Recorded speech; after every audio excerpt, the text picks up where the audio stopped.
métier, mais hein, quand il y a une filiation génétique, c'est quand même plus délicat. C'est vrai. Et donc il y avait une vraie opportunité à saisir la Manche, ceci pour contrôler. Travail avec saisie de la Manche. Donc venir vraiment par le côté du partenaire, hein, pas de face. Et il y a déjà le déplacement ennemi, l'engagement vers l'avant. Et ça paraît si simple. Et avec le même mouvement que précédemment, Kyo. C'est toute la magie de l'aïkido. Mais la technique est très simple. C'est nous qui la compliquons. Mais de toute façon, à chaque fois qu'on regarde vraiment des artistes qui sont au sommet de leur art, ça paraît toujours très simple. Et ensuite, il faut nous le réaliser. Avec toutes les contraintes que cela comporte.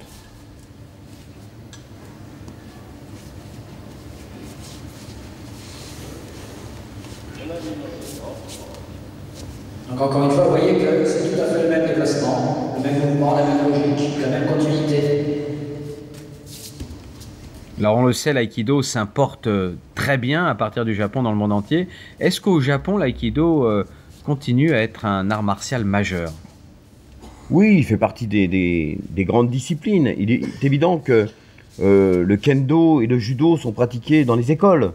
Donc tout le monde connaît le judo et le kendo. Après, bien sûr, il y a le sumo. Qui n'est pas pratiqué par tout le monde. Qui n'est pas pratiqué par tout le monde. Mais qui est très connu. Mais qui est très connu. Parce qu'il y a les championnats, voilà.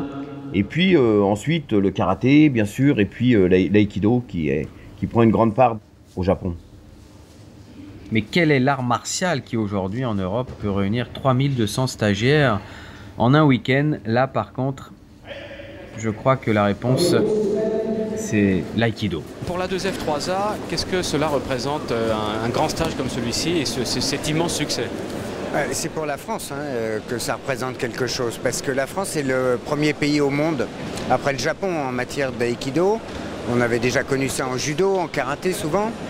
Et donc bon, la fédération évidemment est très contente, mais c'est le pays qui doit être fier d'avoir pu monter un événement qui est le premier au monde aujourd'hui en taille. Même si la ville n'a pas réussi à nous fournir une place suffisante, nous au moins, les bénévoles, on a fait ce qu'on avait à faire pour notre pays. Alors, au-delà de l'art lui-même, on voit aujourd'hui il y a des formules de compétition à tous les niveaux dans les arts martiaux. L'aïkido reste très spécifique à ce niveau-là, c'est-à-dire il n'y a pas de compétition. Et pourtant, ça n'empêche pas cette immense émulation. Comment vous expliquez ça? La compétition, c'est pour le sport. Donc on décide à un moment de faire quelque chose, mais c'est un jeu, une compétition. Dans la vie, on ne sait pas quand les gens vont commencer à vous agresser. Normalement, on a des rapports pacifiques avec les gens. Puis tout d'un coup, il commence une embrouille. C'est ça l'aïkido, c'est d'être toujours ouvert, d'être toujours prêt. Et ils font comme ils veulent. On est pour la paix, on offre la paix, on propose la paix. Mais si ça devait changer, on ramènera la paix. Et donc c'est pas la peine d'en faire un match, parce que c'est l'autre qui fait le match et qui le perd. Aujourd'hui, donc, où en est la Fédération Française 3A, la FF3A? Alors, la fédération compte plus de 30 000 personnes qui payent leurs cotisations tous les ans, ce qui implique un certain renouvellement, parce que les gens, quelquefois, ils restent une année ou 30 ans, comme moi ou beaucoup de mes camarades. Donc c'est un gros brassage. Et la fédération est dans une politique d'union au sein de l'union avec les autres fédérations d'aïkido et de sport assimilés, parce qu'on veut arriver à ce que, même si déjà c'est fantastique d'avoir réuni plus de 30 000 personnes, arriver à réunir tout le monde de manière égalitaire, que la discipline appartienne à tous. Le premier arrivé ou le dernier qui a poussé la porte d'un dojo parce qu'il a vu marqué Aikido, eh bien ça lui appartient. C'est ça qu'on veut promouvoir.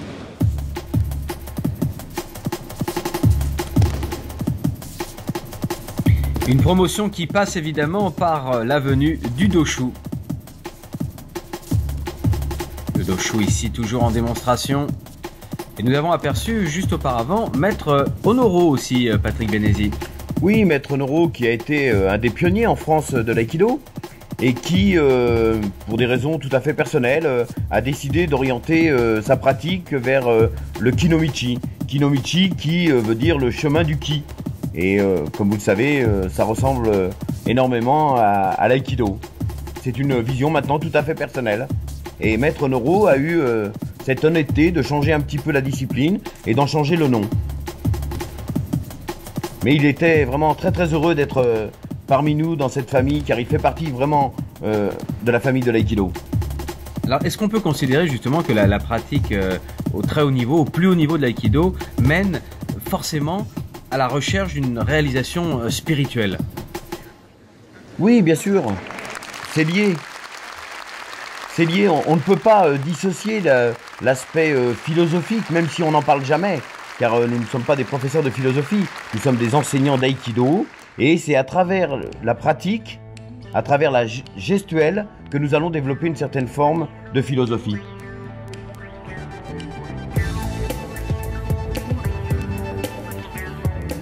Et comment ne pas être philosophe lorsque l'on voit ces images de superbe ambiance, de bonheur, de réunion, de pratique, de recherche personnelle et en groupe. C'est ça aussi l'esprit de l'aïkido, être en groupe finalement pour être bien et rechercher sa dimension personnelle. Alors est-ce qu'il y aura, Patrick, d'autres stages de ce gabarit en France? Je l'espère, nous espérons même peut-être un jour faire mieux, pourquoi pas. Ça te plaît d'être venu au stage? Oui. Pourquoi ça te plaît? Bah, on travaille les techniques, je sais pas, enfin j'adore ça l'aïkido donc... Ça fait longtemps que tu pratiques? Là c'est le début de ma 3e année. Et qu'est-ce qui te plaît vraiment dans l'aïkido? Bah tout, enfin les techniques, les chutes. Voilà. Et plus tard tu espères continuer très longtemps? Oui quand même. En faire ton métier? Oui peut-être. Bah alors bon courage. Merci. Qu'est-ce que ça représente pour vous ce stage? Mais en fait c'est un rassemblement et c'est à travers une discipline pouvoir transmettre une idée assez globale. L'enseignement, avoir l'enseignement direct du maître, comme ça, de l'arrière-petit-fils du fondateur, c'est quelque chose de fort? Oui, tout à fait. Oui. Enfin, en fait, c'était pas la première fois que je le voyais, mais ça fait toujours plaisir de pouvoir le rencontrer, de voir son enseignement comme ça en direct, c'est super. Vous êtes de quelle région? Mais en fait, moi, je suis d'origine coréenne et je vis en Belgique. Donc, je suis pas... souvent, on me prend pour une japonaise, mais c'est pas le cas. Et vous êtes venu de Belgique pour le stage spécialement? Oui, mais je pense qu'il y a beaucoup de nationalités différentes en fait, parce que dans les stages, on a l'habitude de rencontrer des personnes de pays différents, et c'est vraiment comique de se revoir ici en fait à Paris et de se retrouver en fait. Donc voilà. Merci beaucoup. Et bon stage. Venir comme ça directement prendre l'enseignement du Doshu, c'est toujours quelque chose de fort? C'est l'occasion de se rassembler, de voir plein de gens d'horizons différents et puis de niveaux différents, et puis de penser que c'est une personnalité directe de O-sensei, c'est quand même impressionnant et très encourageant. On voit que son aïkido est accessible et il est d'une gentillesse exemplaire. C'est ça, vous êtes enseignant, vous animez aussi des stages. Alors, votre point de vue, entre guillemets, de professionnel sur un stage de cette envergure? Au niveau de son enseignement, c'est la capacité à pouvoir donner les choses essentielles en si peu de temps, un week-end. Et puis, l'occasion de rencontrer plein de gens, c'est ça, c'est de travailler avec plein de gens d'horizons différents. L'occasion de voir Tamura Sensei, Noro Sensei, des grands comme ça, c'est quand même exceptionnel et je suis content d'être là.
J'aime beaucoup le charisme que dégage Maître Leshiba et puis ses qualités techniques évidemment. C'est toujours avec une joie de le revoir. Bah, ça fait plaisir d'y participer parce que c'est un événement quand même assez unique et on retrouve plein de gens qu'on a rencontrés dans des clubs différents et c'est une occasion de se rencontrer et de partager l'aïkido. Voilà. Un grand moment d'échange avec beaucoup de monde, ça montre qu'on est une grande famille et que dans un peu de place, on s'y retrouve tous en se serrant un peu. C'est avant tout un événement. Bien entendu, il ne faut peut-être pas en attendre beaucoup sur le plan de la pratique à proprement parler, pour les gens qui veulent vraiment pratiquer. Mais c'est un grand événement de voir le Doshu venir en France pour cette occasion. Vous venez d'où exactement? On vient d'Alsace, du côté de Mulhouse. Pour vous, ça représente quoi ce stage? Ça représente le petit-fils du fondateur, c'est-à-dire c'est grand-chose, c'est-à-dire c'est l'essence même de l'aïkido pour nous, quoi, c'est-à-dire le petit-fils du maître Morihei Ueshiba. Ça fait combien d'années que vous pratiquez? Ça fait 10 ans. 10 ans que je pratique. Et mon ami là qui en pratique depuis 30 ans. Merci.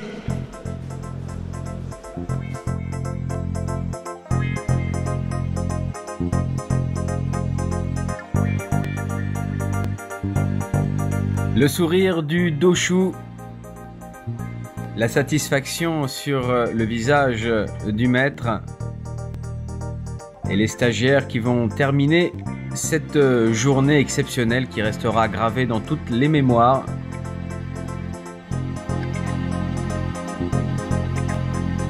Patrick, je crois que le ton a été donné avec ces réactions des stagiaires. Avant tout, on vient pour se retrouver. Bien sûr, pour se retrouver, pour se rencontrer. Et l'aïkido, dans l'aïkido, on fait une technique qui s'appelle le kokyu nage. Kokyu nage, kokyu ça veut dire respiration. Et dans la notion de respiration, on parle d'échange, car la respiration est un échange. Et là, nous avons réussi à avoir cet échange, cette respiration. Et c'est un succès formidable pour l'aïkido français. Voilà, eh bien, nous allons vous laisser terminer ce stage en images. Merci beaucoup Patrick Bénézy d'avoir apporté quelques éclairages techniques et le point de vue de l'organisateur, car vous avez été à la peine pour réunir tout ce monde dans le stade Charletti. C'est vrai, mais c'est déjà oublié et je suis prêt à recommencer.